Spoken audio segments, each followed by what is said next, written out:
Millionaire secretly followed. She never meant to spy on him. In fact, if anyone had asked Victoria Hale, the woman who'd been on Forbes's Top 30 Under 30 Inches list twice, whether she'd ever secretly trail an employee through the dim streets of a small American town after sunset, she would have laughed. She had people to do that sort of thing. But that night, she needed answers. Because something about him didn't add up. His name was Daniel Brooks. A quiet single father who worked part-time in the warehouse division of Hale Industries. He was the kind of man people overlooked, the kind of man who said, "Yes ma'am," even when he clearly disagreed, the kind of man whose eyes always seemed to carry more weight than his shoulders should have been able to hold. She'd noticed him only because of a simple act, an act that hit her harder than any business deal ever had. Earlier that afternoon, while she was touring the facility, she watched him give his entire lunch to a teenage intern who'd forgotten his wallet. Not half of it, not a portion, all of it. Daniel just smiled, patting the boy's shoulder, saying, "You look like you needed it more than I did." The kid devoured the sandwich. Daniel drank water and worked through his break. Victoria watched every second. That moment refused to leave her mind. Why would a man who barely earned enough to support himself give away his meal?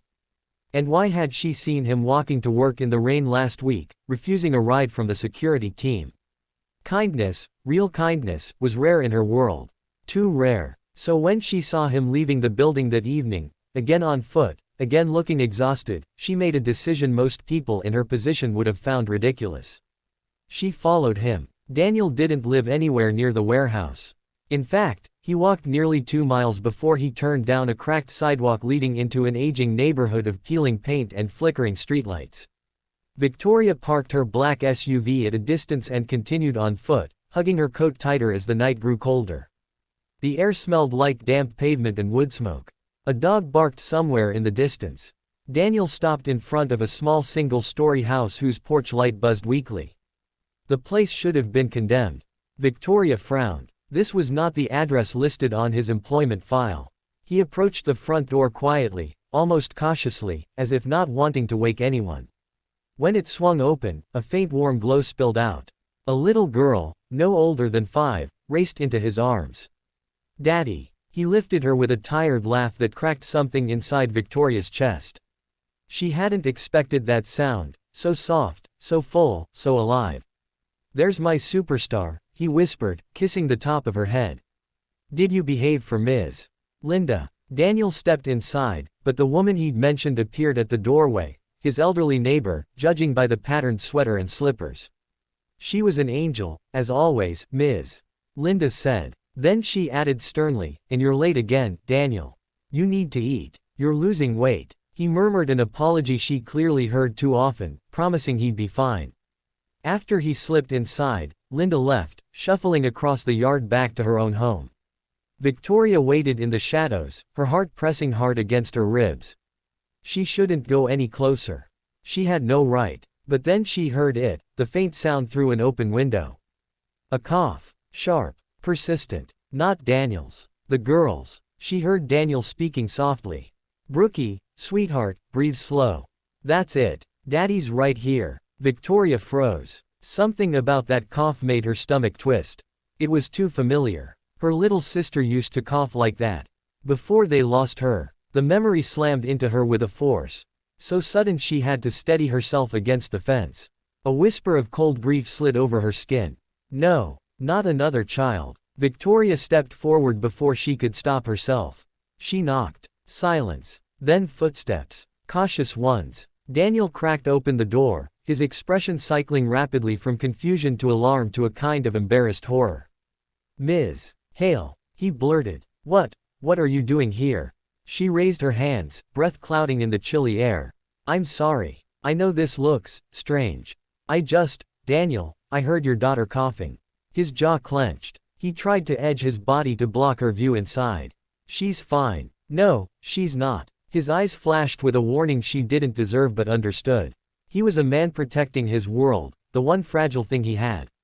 "It's not pneumonia," he said quickly, too quickly. "Just asthma. We're managing." Victoria peered past him just long enough to see the little girl curled up on the sofa, clutching a worn teddy bear to her chest. She was pale, sweating, fighting each breath. Her own stomach dropped. Is she on medication? Victoria asked. Of course, he snapped. Then he sighed, shoulders sagging. At least, when her insurance covers it. They changed the policy again.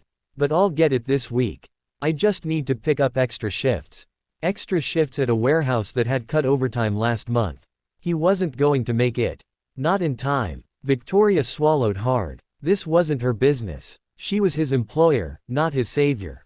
But when she looked into that small living room, at the peeling wallpaper, the secondhand furniture, the photos taped to the wall instead of framed, she no longer saw a stranger's life. She saw the life she used to have. Before she escaped it. Before luck and a scholarship and one good mentor changed everything. Daniel, she said gently, please let me help. His expression hardened. No, I don't want charity. It isn't charity, she said softly. It's humanity. He flinched at that. The little girl coughed again. And that was it. He stepped aside. Inside, the home felt warm but worn, filled with mismatched blankets and children's drawings. A small oxygen machine sat in the corner, not plugged in. I'm saving the electricity for nights when it gets worse, Daniel admitted quietly. Bills are getting tighter. Victoria closed her eyes for a second, steadying the ache rising in her chest. May I? She asked, nodding toward the little girl. Daniel hesitated, then nodded. Victoria knelt beside Brooke. Hi, sweetheart. I like your teddy. What's his name? Captain Fuzzy, the girl rasped, giving a tiny smile. Well, Captain Fuzzy looks very brave, she whispered. Brooke's smile widened weakly. Daniel stood behind Victoria, arms crossed, protective, nervous, uncomfortable, but he didn't push her away.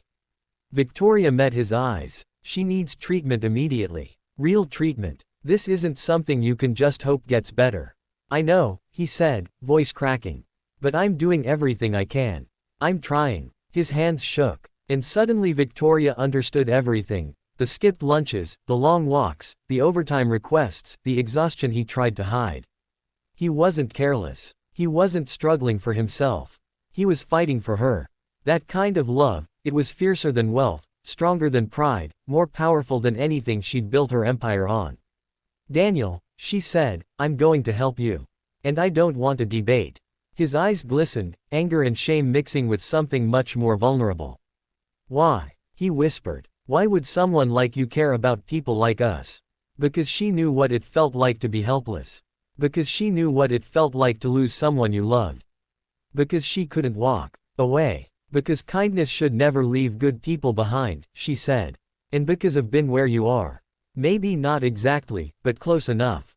He swallowed hard. The next morning, Brooke was admitted to a reputable children's hospital under a fully covered medical plan, quietly, anonymously, with no publicity and no strings attached. Daniel protested at first. Then he cried, silent, painful tears, when the doctors told him she'd be okay. When he thanked Victoria, voice raw, she shook her head. Thank yourself. You're the kind of father who never stops fighting. I just made sure the world stopped making it harder for you. Brooke recovered. Daniel kept his job, at a higher salary, with better benefits. Victoria never told a soul. But the impact of what she saw that night, the pure, undiluted love between a struggling father and his child, changed her heart in ways she didn't expect. She started a new initiative at her company, anonymous assistance programs for employees in crisis. No publicity, no cameras, just help, just humanity. And every time she saw Daniel at work, smiling now, really smiling, she remembered the night she followed him, expecting to uncover a mystery. She did. But instead of wrongdoing, she discovered something else entirely. The quiet heroism of a single father. The invisible battles people fight. The extraordinary power of kindness. And it changed everything.